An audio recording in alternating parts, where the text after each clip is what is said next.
do we begin with this? I mean, you do everything. You sing, you dance, you act.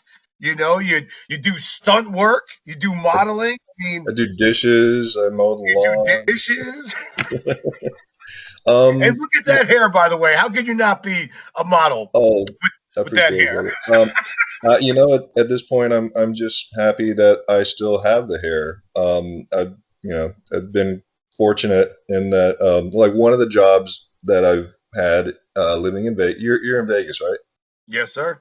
Okay, so you know that um, you get a lot of convention work that comes to town, and a lot of times it's like earth moving equipment, or there's the Magic convention, which deals with apparel and clothing.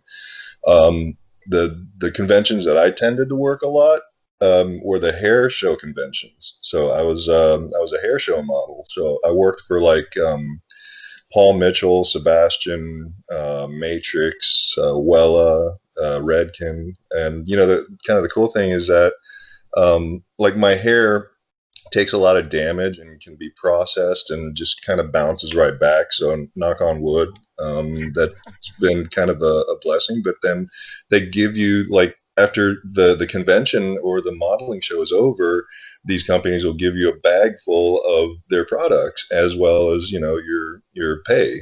And so I had this huge stock of great hair products for such a long time, and yeah, it was really cool. Opportunity and a lot of fun to do.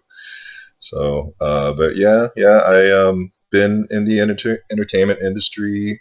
I think I got my first professional gig at 17, and I was growing up in Texas. And so, just in a nutshell, like if I was to do this as a bullet point sort of thing, when I was in my teens, I took singing and dance lessons. So I did musical theater, and I also worked at Disneyland and Six Six Flags. Flags. Yeah. Yeah, yeah, Yeah, I read about that, man. That's right. interesting. Do you like roller coasters? I can't stand them. You really? It took me a while to actually like them. Yeah, I know, I understand, man. But yeah, I do now. Yeah. Why do you not like roller coasters? You know what, man? I have a fear of heights, and I like adrenaline rushes. Like I used to box, I played drums, played in Yeah, I front of saw that. audiences. Okay. Thank you, man. Yeah, I like to do that kind of stuff. So I went to New Jersey to visit family back home, and they took me to Six Flags. They put me on a roller coaster that I felt like we were in around the I'm gonna say down south area. I felt like this thing was gonna send me to outer space and launch me into Connecticut. Like, because all Okay. you had was like this little strap on your shoulder, right? Okay. I'm like, this isn't secure. What if the hydraulics break off this thing? So I had like an anxiety attack. And meanwhile, Okay. my niece at the time, who was like 10, she's like, woo! Like, you're crazy. Yeah.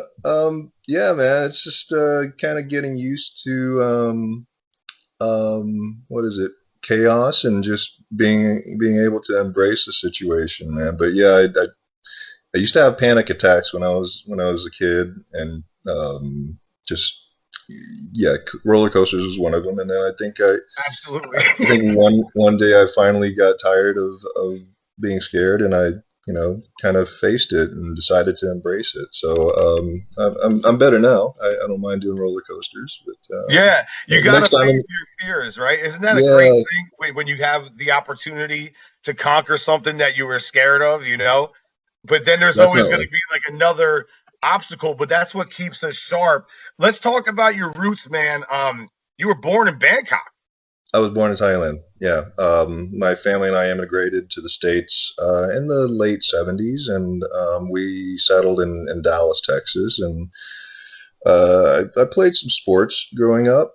Competed for the high school team. I played football, I played basketball, and I also ran track. And then I don't know, like I was in choir because I don't know, for whatever reason I got this weird notion as a kid that I wanted to be a singer. I think like earlier on, like in life when I used to be a child, there were other little kids in my neighborhood, we used to get together and play games together. And one of the little activities that we did growing up was that was about the time that MTV first came out, and at that time MTV used to play music videos 24/7.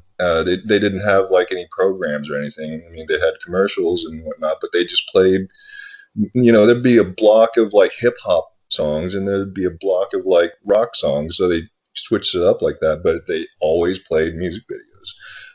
I guess like MTV2 does that now, I heard. But so anyways, the kids and I in our neighborhood, we had like a jam box, and one kid would have like a couple of sticks, and they would pretend to be a drummer, and some of the other kids would have like these tennis rackets, and they would turn them upside down and play them like guitar and bass.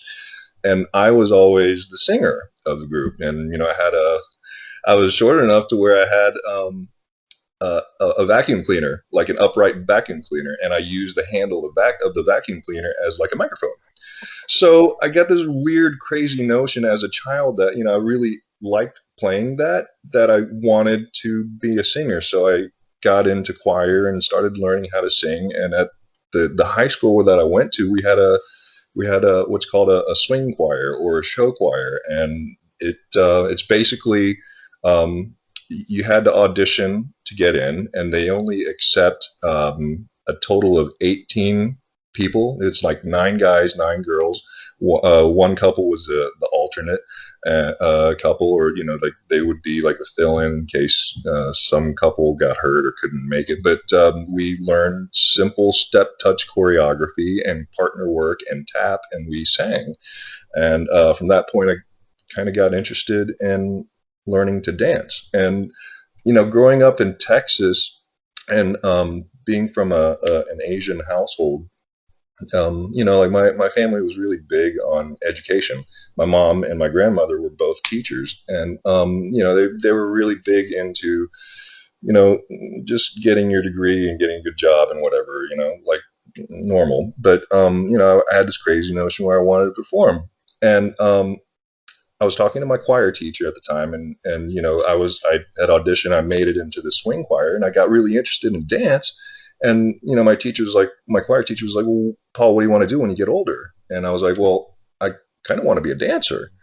And my teacher's like, "Well, if you want to be a dancer, you need to take dance lessons." And I thought about it. I was like, I guess I do. And so I was like, how do I go about getting dance lessons living in the suburb of Dallas? And my parents probably would not really be into it. It'd be an extra expense for them.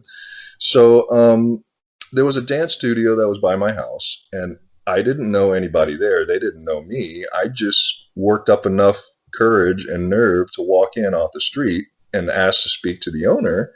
And I introduced myself. And in Texas, there's not a lot of guy dancers. And, I was like,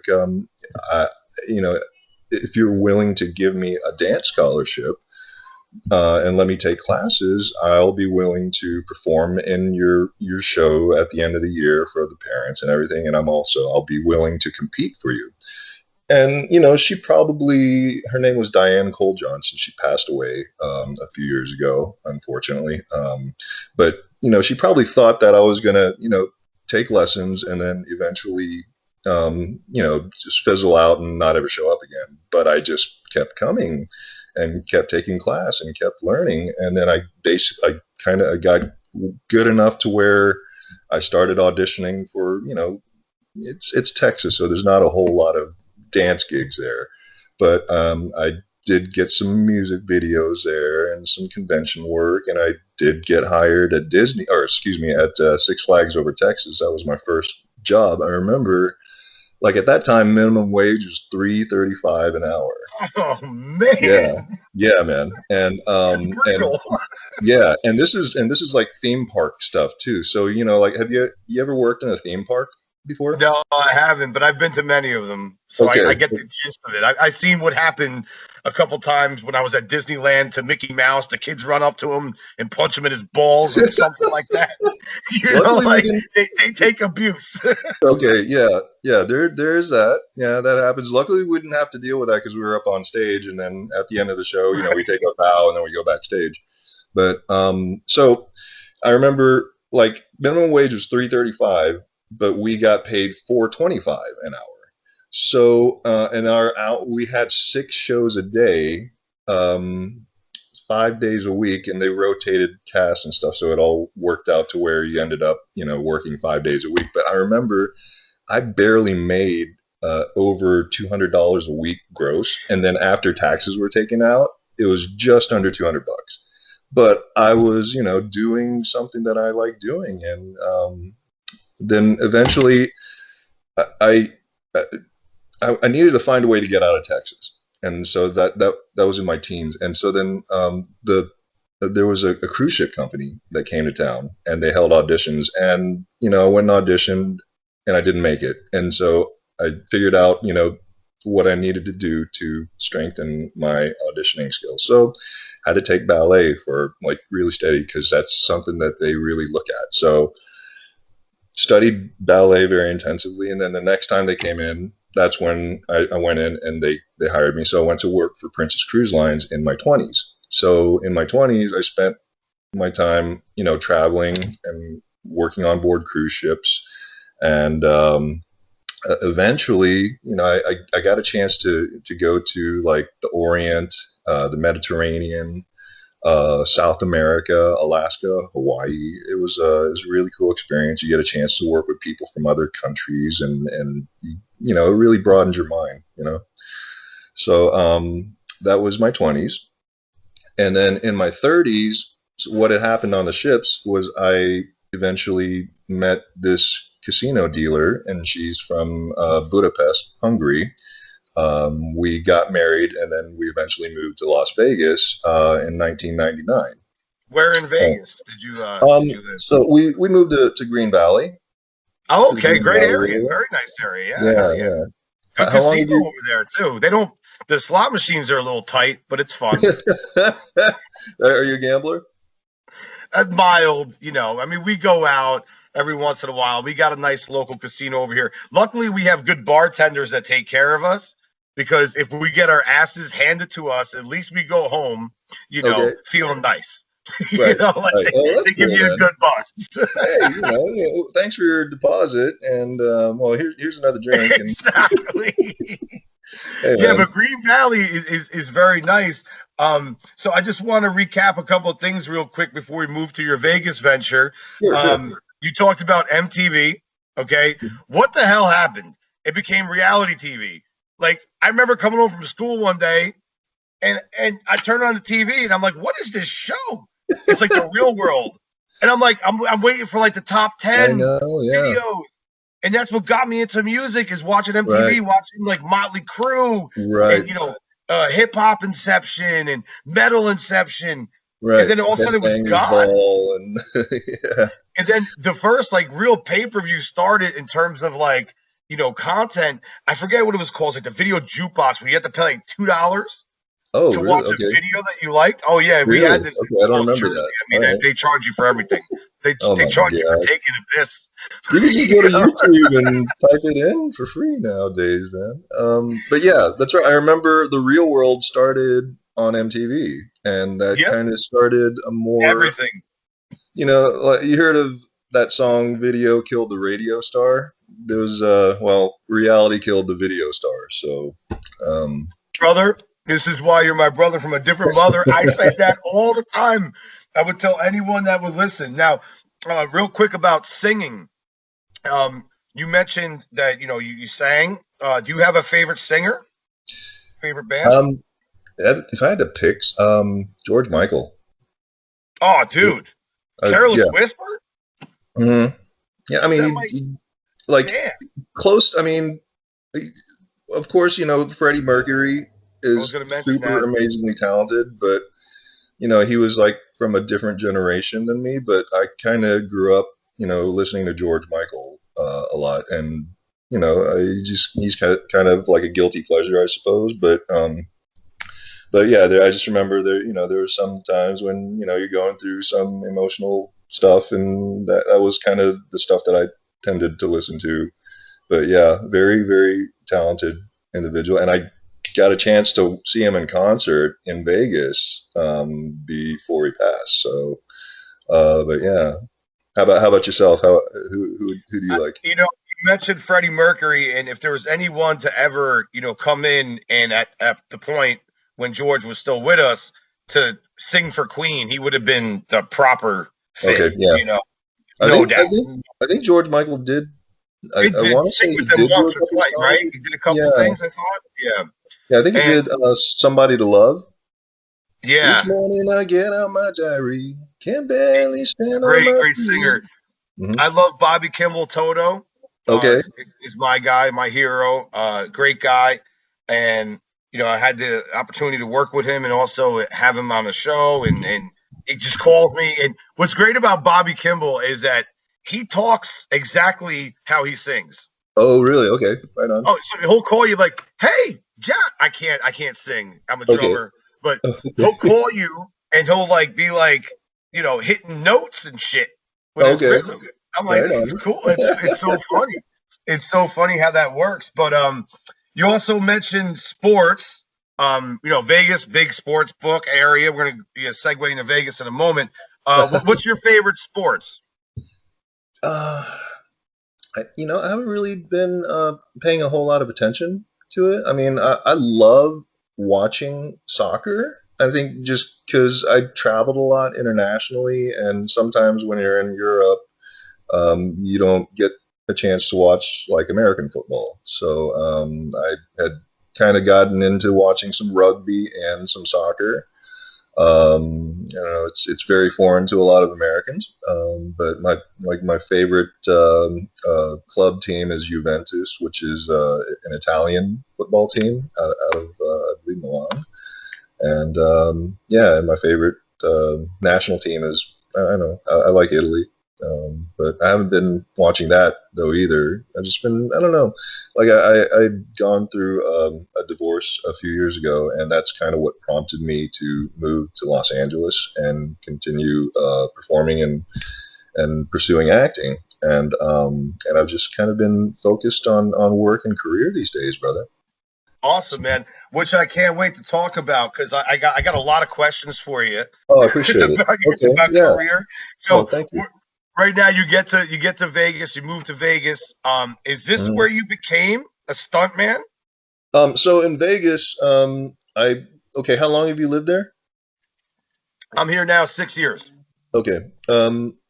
So the first show that I got into, it was at the Stardust Hotel, which has now been torn down. Yep. But it was called Enter the Night, and it was kind of okay. So I had gotten a job. My wife or ex-wife at the time couldn't work for a while. We were filing for her work permit and her visa, right? And so because she's from Hungary, and so I got a job selling cell phones. In the meantime, to Sure. pay for stuff until I can get hired in a show. And it lasted for about 3 months, and I finally got hired. And my first show was called Enter the Night.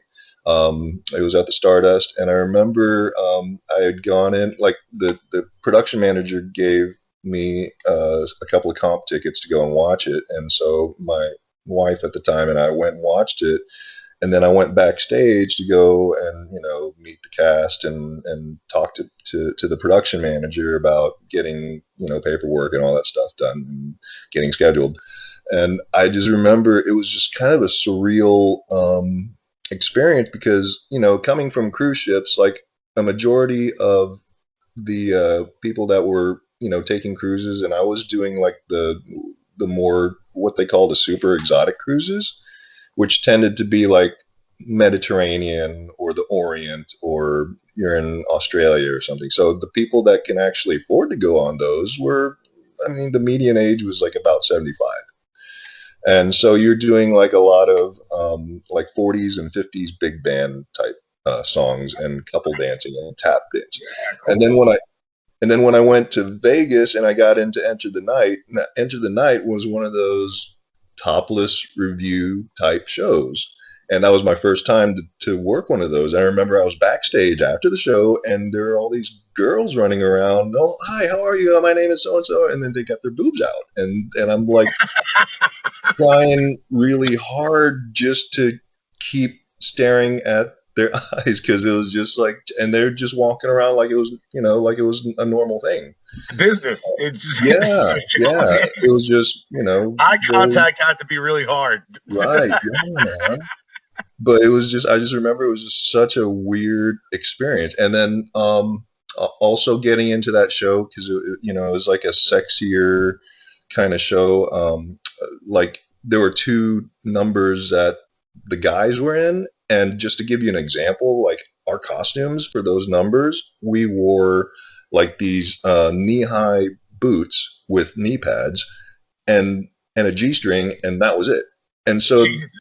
yeah, so that you got kind of comfortable being in your own skin, and you're up on stage and doing these dance moves, and you don't have a lot of clothes on. So, and that kind of, I don't know, I suppose prepared me for what was to come later, which was Chippendales, because I spent some time as a Chippendale too. So Right on, dude. So let's talk about the stunt work. I want to ask you, okay, like, when you were a kid, were you the kid that like got in trouble all the time by your parents because you were like jumping off buildings and shit?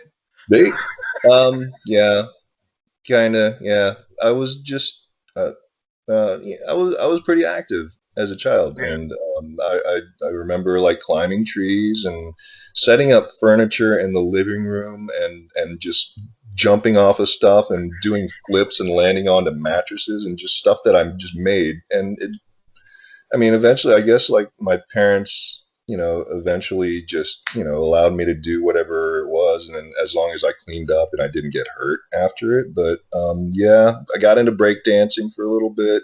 There's this move that it was called the suicide. You just basically do a front flip and you land on your back.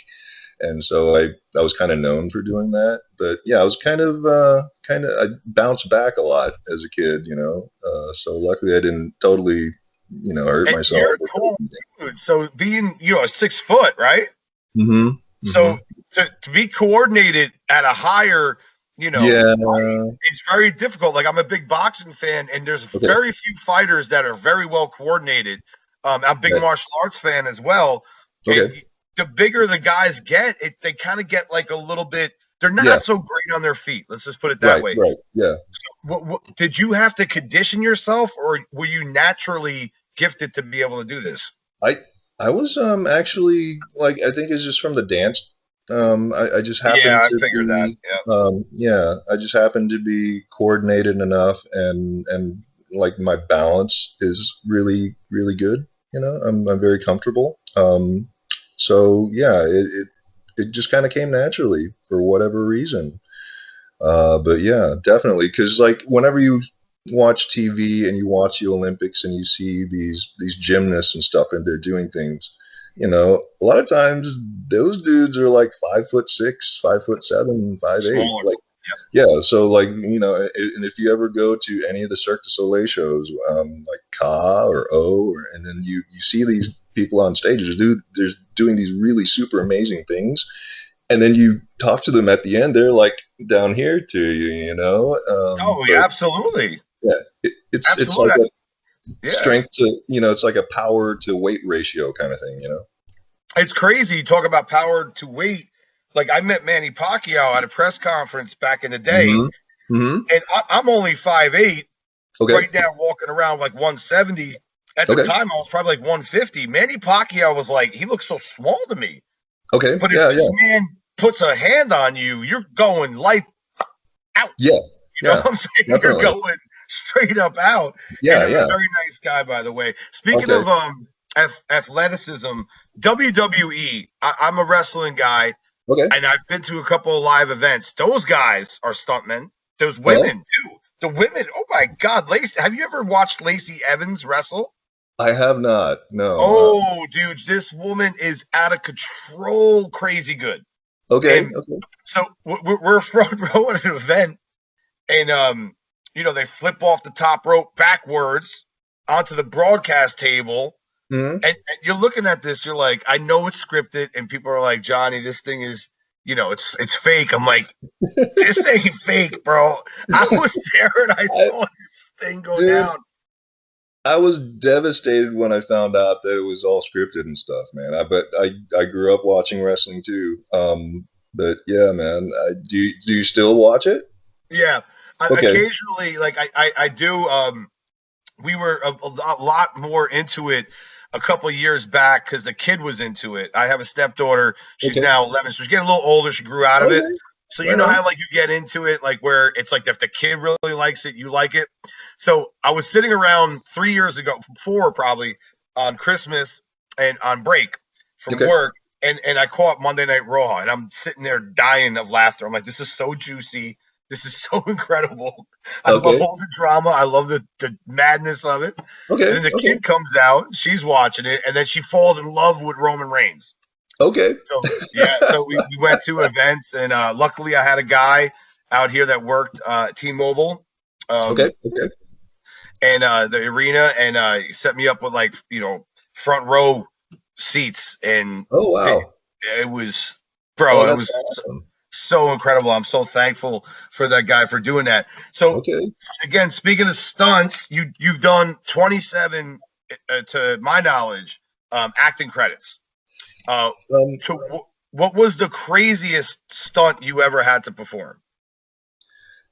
okay. Um, there was one time that it actually happened at a live event, rather than a movie. A Did feature, you want yeah. it like an actual? I mean, No, whatever was the craziest, like, holy shit moment of your life when you had to do something. I I remember I had to learn. I did a special event, and it was in Kansas. Kansas? I think it was Kansas. I want to say Wichita, Kansas. And they hired my second ex-wife and me. At the time, I had met this Venezuelan model slash acrobat. She's a rhythmic gymnast, and we got together and we put an act together. But anyways, we got hired together, and I had to also. They wanted me to repel. Like, okay, imagine like you go to the Thomas and Mack, and that big scoreboard in the middle at the very top. Of course, yep. I had to repel from something like that down to the ground, but instead of doing your traditional repelling where you're kind of sitting upright, and you're kind of sitting and you're lowering yourself down, they wanted me to come like Aussie style, which is you're going face down first. So here I was like on top, and I like a buddy, showed me how to do it, and we were using this apparatus that like he's friends with. There's a bunch of Cirque du Soleil people that live in Vegas, and a lot of times they have like their own point is what they call it, but it's like a hook from the ceiling, and you but anyways, they taught me how to do it there. And then after I left the place, after I left him, I was kind of on my own, and then I got flown out to Kansas, and they had, a rigging person that was there that was, union, but, they don't actually do it. So I had to kind of remember how to do this on my own. And so here's all these people at this special event in this big basketball stadium, and I had to do this repelling stuff. And I remember I was just like lowering myself down. I'm like, holy crap, dude! If I, do something wrong or something's not hooked up right, yeah, I'm landing on this ground that's like, I don't know, it's about Terrible. 200 200 feet up, so there's that. And then I had to I worked at there's a pirate stunt show that's in Buena Park here in LA, in Orange County. And I remember for that role I had to learn how to do a three-story high fall, which that's scary too. And that, okay, whenever you do like a stunt, or if you do parkour, or you're doing a backflip, you have to um, kind of embrace it, and you have to commit to doing it.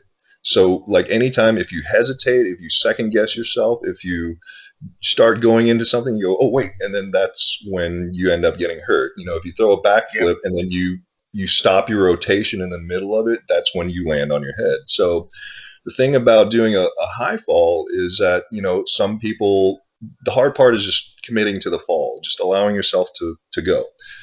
Because what some people tend to do is they start, you know, their fall, and then they hesitate or they second guess themselves, and then they try to grab something and they end up falling all kinds of weird and don't land on the mat correctly and stuff, you know. So that was, you know, something that I had to learn how to do, is to embrace the fall and you know, just commit to it, you know. That's incredible. I mean, I was always curious about how that worked because you see people do some crazy. We're, you know, you lived in Vegas. I'm from Vegas at this point in time, originally from New Jersey, but I live in Yeah. Vegas. We see Mm-hmm. stunt performers all the time. We see people that are in shows all the time, and that's how they get, you know, their income, and that's how they make their money. And but it's just it's so remarkable for me to see how someone is able to like really throw themselves in harm's way, even if it's Yeah. in film. Like you see things in film where, you know, I looked at other stuntmen in the past, like, you know, I mean, in a more comical way, Super Dave, remember him? Oh yeah, yeah, yeah. Super Dave Osborne. He's That hilarious, guy man. used to do some crazy shit. Okay, yeah, yeah, totally, man. Yeah. But That's in the meantime, you're in LA now. What are you up to? What do you do in the past the time? For me, it's television, my family, of okay. course. I got a Chihuahua I love Okay, very yeah, much. right on. Yeah, Yeah, man. I play drums. I record music. I do shows like yeah. we're doing right now. And by the way, Okay. thank you. This was an excellent time. What have you been doing to pass the time for yourself? Um, so like, you know, this whole last year, you know, everybody's been kind of cooped up in their house or whatever, and you know, we've been kind of quarantining, and for me personally, I've been binge watching a lot of movies and Which TV one? shows. Which movies I and TV shows? So like right now, I got started into watching Warrior on what is it, HBO Max, and Mandalorian, of course. I went through Oh all my of it. God, we got to go Yeah, there in a moment. yeah, yeah. WandaVision, I've gotten into that, which is like surprising because I don't know. Like, have you seen any of the episodes yet on No, Disney? no, I haven't seen that show, but I've definitely seen Mandalorian, Okay, and okay, season two was phenomenal. right, yeah, I yeah. want to get your thoughts on this. And people, if you haven't seen it yet, then I'm sorry, we're gonna spoil things. Did you know it was Luke Skywalker at the end that was coming in? I did not know. I it was a really super cool moment, but no, I didn't. I Um, predicted it. I told my did you? wife, yep, I told my Okay. wife about 3 weeks before. I was like, Luke Skywalker's coming back to this thing, man. Hmm. Hmm. And people are like, I told a lot of people that, and they're like, I don't know, man. I'm like, I'm telling you, baby. And then I saw Baby Yoda meditate and then like call out the Jedi's. I'm like, he's Right, calling it. Luke is oh, dude. who else is coming? Right, They're yeah, all yeah. dead. They're all the only person that's logical to come is Luke Right, right, because yeah, it's yeah. right after Return of the Jedi. Right, So when right. I saw that moment, John Favreau did a great job with this Oh, thing. definitely. Like Everything he touches is gold. there was some really super amazing moments in the second season. You know, I went through and watched it twice. So yeah, I mean, it's definitely Ahsoka Tano Oh and wow, that was a Bo-Katan. brilliant episode. Yeah, yeah, definitely. They Uh, Favreau, Filoni, they are. I yes. mean, and I did some background work on The Mandalorian. So, Oh season shit. two, episode one, the very opening scene where they're the two Gamorreans that are fighting with each other. I am a blur on the top right corner of where the when Din Djarin, you know, Mando is sitting down talking to the one-eyed alien, but I'm like in the top right corner. You can't see me very well, but I got a chance to meet Jon Favreau, and just being like, because nowadays it's like Disney is at the top of their game as far as production and movies and TV shows. They are the big kid on the block. Like, you know how in Vegas it's like Cirque du Soleil is like the king in Vegas, Of course, but yep. in Southern California it's Disney, and you know a lot of the people that were on set, you know, probably filmed the Avengers or the Last Jedi, you know. But definitely, it was such a really cool experience, and like the set that they used, it was supposed to look like an underground fighting arena, and it was supposed to be kind of industrial looking. And so what they had was this warehouse space, and they used some kind of technology that it kind of shows like it's a like more of a visual, like it comes from a like a projector, I think, that they use, and that's how they didn't have to paint anything or bring any kind of hardware or install any Practical sets, man. Old school. Yeah, it was Yep. yeah, it was just like really cool watching them in action and seeing them, you know, do their work and stuff. So another thing Awesome, is, man. like, they don't, like, for instance, they don't call the Mandalorian on set. Like, you know, whenever you drive to a set of something filming, and there's these yellow signs that are posted that, you know, they'll say base camp or, you know, this production this way, so that you know that you're headed in the right direction. So they don't ever say, "Oh, Mandalorian," because then if people find out, they'll be like, you know, wanting to come and take a look and see if they can find Pedro Pascal or whatever, you know. But Yeah. there's like a code name for it, and that's what they do a lot of times in the movie industry. Like Tenet was not called Tenet on set; it was called something else, which, you know, their code name. And then we had to wear these cover up kind of smocks over our costumes, and that had a hood. So anytime you weren't on set, if you went to the bathroom, if you went to the craft service area, if you went to eat, you had to put on this smock and this hoodie, and so people couldn't take pictures, and they take your camera away from you when you show up on set. So they're Wow. really tight as far as, you know, what, you know, comes in and out and stuff. They don't So want anything to leak, and that's why a lot of yeah, people were surprised with Luke Skywalker thing. And talking about Disney, I mean, shit, ESPN, they got that under wraps. You know, like uh, that's they own UFC, yeah. the Oh sports. You yeah, know, they they the Marvel they own Universe, Star they own Wars, they own Marvel, yeah, at Pixar, yeah. So Pixar. definitely, yeah. I mean, I usually try to not do any background or extra work, but just How could you they, say no to that, though? well, yeah, they reached out to me, and I guess they liked my look and offered me to work on set, and I was like, yeah, okay, yeah, if I can be on the set of The Mandalorian, yeah, totally. That's But amazing, man. yeah, it was a lot of fun, and yeah, great It, experience, definitely. it's a great TV show in a time where television is more necessary than ever. We have Right, time on our definitely. hands. Things are weird.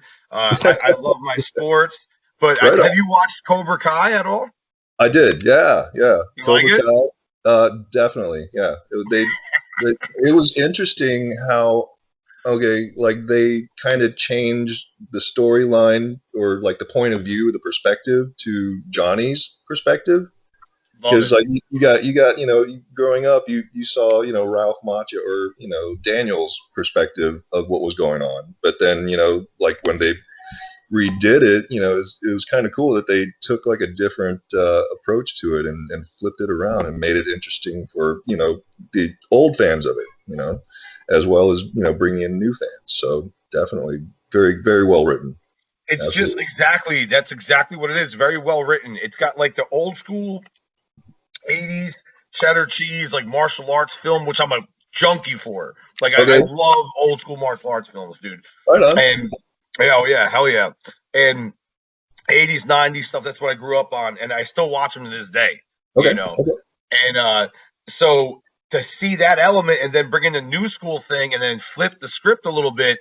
And Johnny's character is just so good. He's Right, so funny. right. Um, Yeah.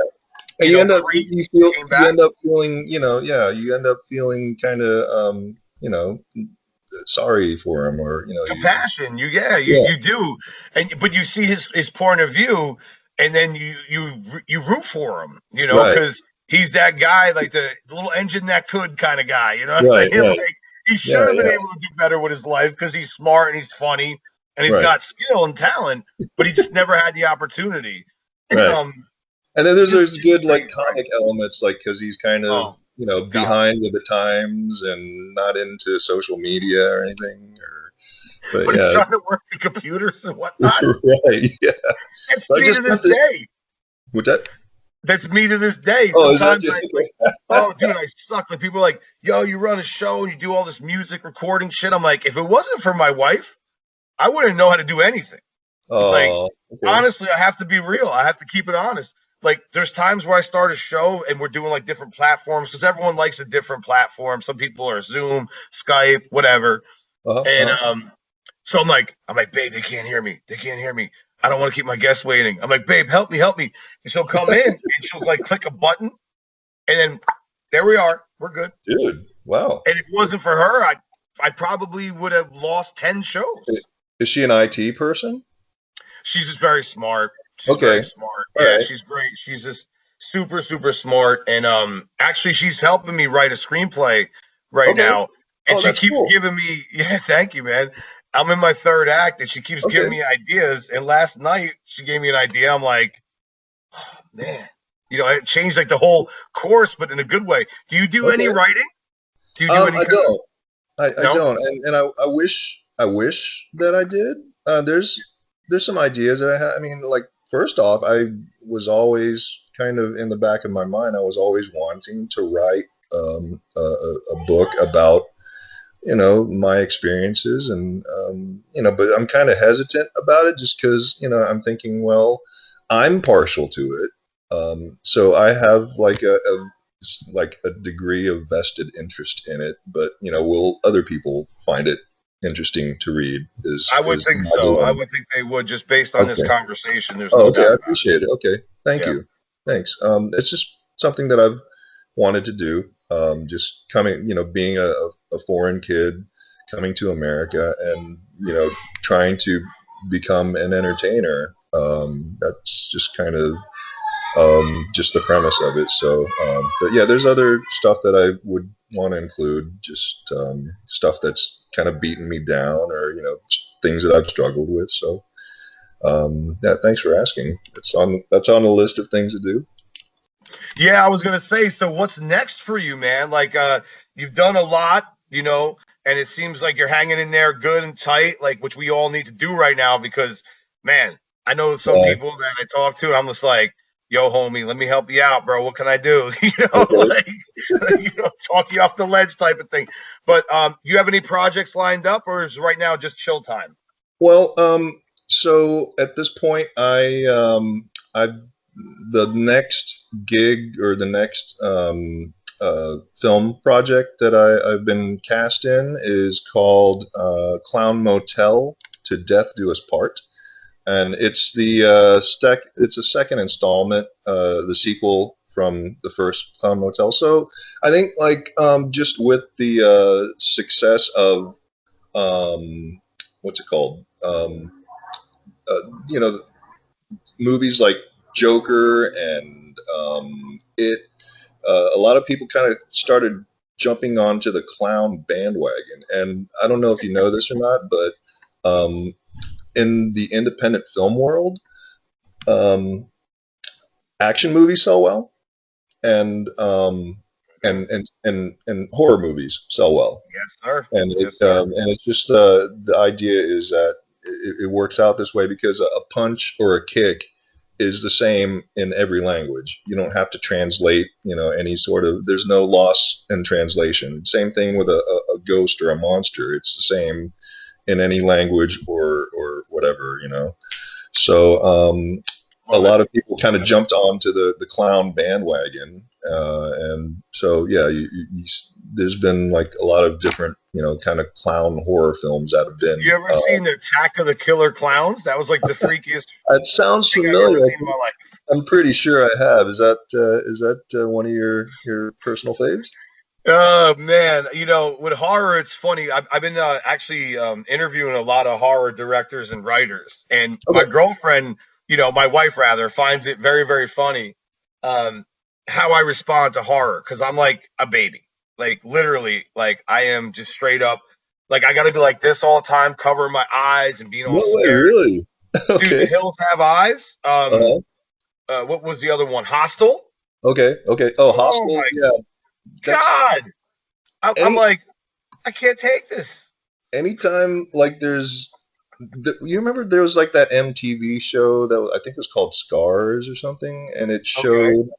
it showed like people like skaters and they're doing some trick or something and they're gonna do a grind on a rail and they slip and then they fall and they break something and they show that. I I've can't do never it. gotten through watching a single episode of that. So yeah, like Hostel was a little tough to watch. Oh, that I was think tough. The girls' eyeballs hanging out, and right. it's crazy. Like I used to box, and I was always an athlete, did martial arts my whole Yeah. life, and it's like you would think I'd be tougher than this, but then when something comes out, I'm like, oh my god, I can't. Like I just can't. Like it's like Sometimes it's just the visual of seeing, things like that. It's kind of difficult to. I mean, that's which is why like it's great that you have like these essential workers and yes, first responders that are able to be there and they're able to stay in control in difficult situations like that. And I was talking to somebody the other day that did that for a living, and I was like, wow, man, I don't see how. I mean, I'm sure that when or you're a paramedic and you roll up to an accident or something, you never know, what you're going to see or have to deal with. And, they have to go through these scenarios where they hire actors to come in and play victims. And so, like these victims are, they're supposed to be like screaming in pain or writhing in agony and stuff, and just, create this tension where these first responders have to be able to act and do things and make the situation, stabilize it and stuff, and not lose it. So very, yeah, very hard. man. And you're very familiar with Vegas. Like for those that are listening that are not familiar with Vegas, we got some bad accidents out here. Like I Um, moved from New Jersey to Vegas, and I was like, I couldn't believe. First of all, the driving temperament. Uh, it's a melting pot, a hybrid of just everyone from across the world. Because nobody really that's living in Vegas is originally from Vegas. They're from right, like everywhere. So now right, you got right, like New York drivers, you got New Jersey drivers, you got California mhm, drivers, you got everything. right, And the first accident I saw, there was like helicopters and fire trucks. I'm like, what the hell happened here? And yeah. then you see cars like I saw like a car on top of another car flipped upside down Oh wow. on the what was it, the 215, Okay. and I'm like, how the hell did that even How happen? does it? Yeah. How does that? I Yeah. don't even Exactly. know. It's that's the point. And dude, how about the red lights out here in Vegas? It. The I. worst.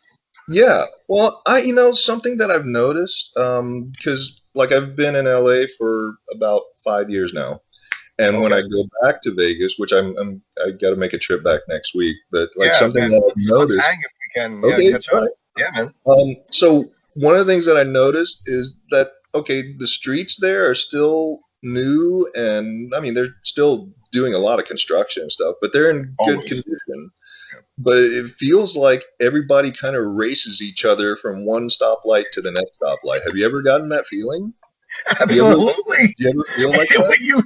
when you see exactly when you see that yellow, Hmm. or like it's green, but it's been green for a minute, and Right, you're coming an approach into it, and you're like, you bolt.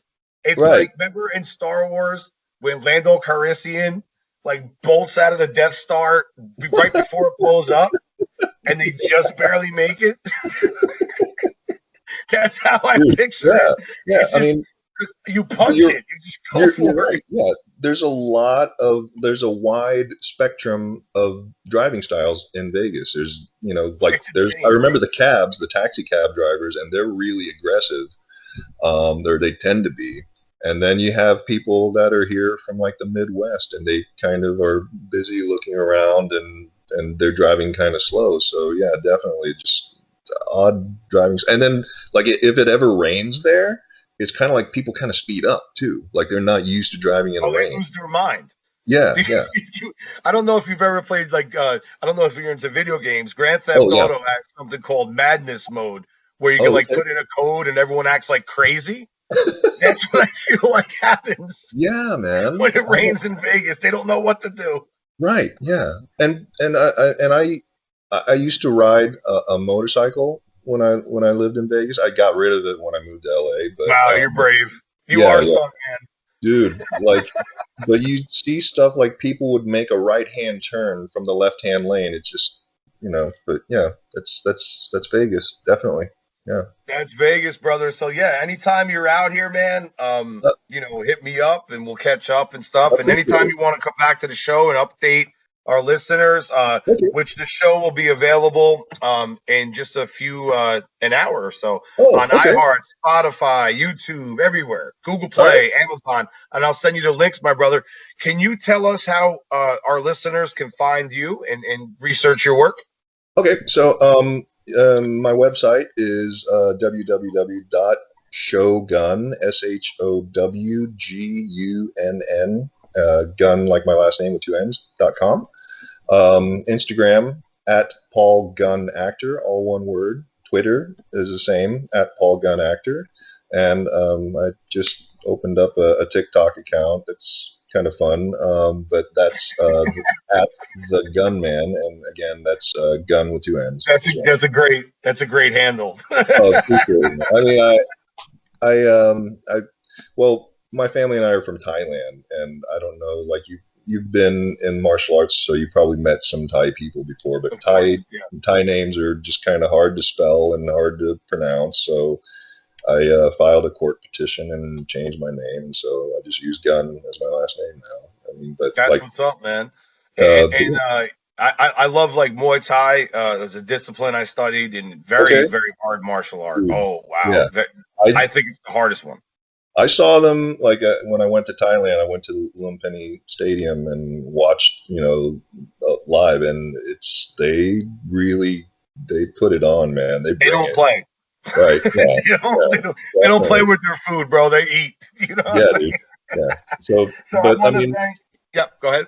oh no, no, no, no. Go ahead. I Oh, was thank you, man. I want to real quick shout out Kim Couples for setting this up. Great friend and great person. And thank you, Kim. she's yes, thank you, Kim. And I got to thank you, man. Like this was amazing Hey, experience, and I love the fact that I was able to pick your brain on all these things. Again, like I said, you're a man of many hats: singer, I, dancer, actor, model, I stuntman. try to, man, Jeez. whatever it takes, brother. I mean, sometimes you got to adapt and learn new skills, and make stuff happen, brother. You know how it is. You, Got to you know, do it. yeah, Yeah. yeah. It's So, it's but got to be versatile. Yep, exactly. Even with me, yeah, with thank you very music. much. Yep, I'm a teacher by trade. Do drums and Mhm. learn piano and guitar. Like And you're my writing a necessity, screenplay too, writing a man. screenplay, teaching And you're boxing, doing podcasts and or doing podcast. interviews and stuff. Yeah, man. Yeah, so definitely. I mean, hey, I'm you, just in a different lifetime, man. Well, exactly. That's why I relate to you so well, brother. That's why I said brother from different mother. You remember, like in what was it, Meet the Parents, when De Niro says, "I'm everywhere, Fokker." You're right. Hmm. That's the way to That do was, it. that was a classic movie, man. So funny. I mean, De Niro, dude. I mean, the versatility on that guy. Speaking of versatile, like Jesus, man, he could do a funny movie and he could be like, in Goodfellas and Hmm. whacking you. That's I mean, that's the mark of a good act. I mean, because I think like the thing about being an actor is that you want to be versatile and you want to be able to change into different roles, different characters, have different gestures and different demeanor and stuff. So it stays fresh. And so like a lot of actors kind of tend to stick to what they're comfortable with, what they're used to doing. And like for me personally, I turn down martial arts roles. And there's nothing against martial arts. I totally respect Sure martial thing. artists and the discipline and everything. Just for me personally, it's just like it's I don't want to ever do like stereotypical Asian roles. So like no martial arts stuff, no geeky nerdy stuff. And I just feel that it kind of perpetuates this stereotype that keeps us pigeonholed from ever being able to do any other roles. So I always try to do roles that show that I have, acting skills and chops, and that I'm not just, oh, I should be a martial artist because I just happen to be Asian. So, but that's just my own personal thing. No, that's beautiful, man. Because it's like the whole thing is that you want to show versatility and not just be like you said, like typecasted in Right. certain things, you know. Yeah, And yeah. But some you could get actors it. like De Niro will get that, but then what I like is that he's able to branch out and do funny shit, you Right, right, know. And some people like they take themselves way too seriously, or you see like certain actors, and I love certain particular actors. I'm not going to mention their names, but you know what you're going to expect.